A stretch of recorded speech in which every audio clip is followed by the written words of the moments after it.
Vamos ouvir. Satélites são os corpos que giram e gravitam em torno de corpos maiores.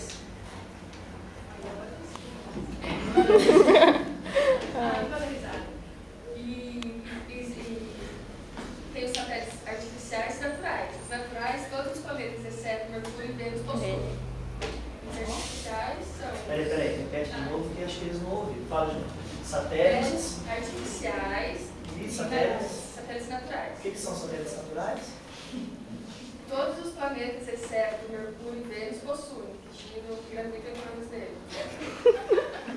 Ela está dizendo que todos os planetas possuem satélites naturais. É isso que ela está falando. Exceto Mercúrio e Vênus.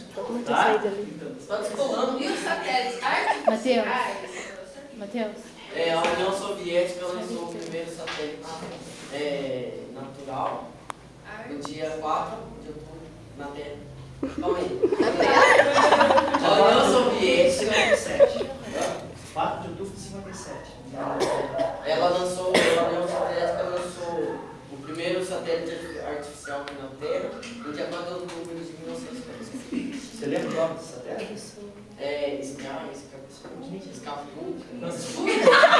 Sputnik, né? Que chama. Satélite russo.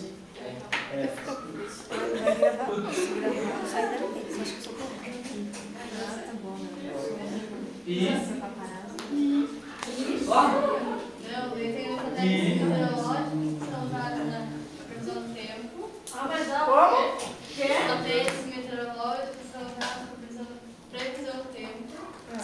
E navegação são usados para previsão do tempo. Usado o quê? Satélites de navegação são usados. São utilizados por navios aviões para determinar a posição.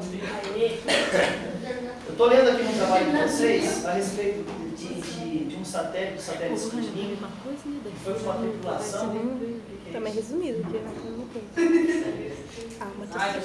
Aqui, ó. Daí eu falo, quando ele senta ali, Ele estudou tanto isso aí. Não, isso aí, sabe como é que eu sento aí nas cadeiras? só que esse satélite tinha um cerco dentro. Só, ó, os russos, ela está dizendo o seguinte, os russos mandaram para o espaço um satélite com uma cachorrinha dentro, tá? Já vi com uma cadelinha. Uma cadelinha, a Laika, né? O nome é Laika. Na Carla. Por que eles mandaram o cachorrinho? Porque o homem não tem coragem de fazer o cachorro. Porque se o cachorro esse é o cachorro. Carla, Laika. Entendeu? Então foi teste de obediência.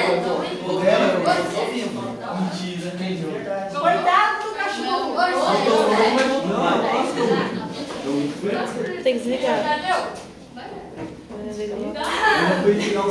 Eu só quero. Científicos são empregados para estudar a Terra, suas propriedades físicas, assim como a forma pelo qual ela é afetada pela radiação vinda do espaço externo. Eu acho que é externo.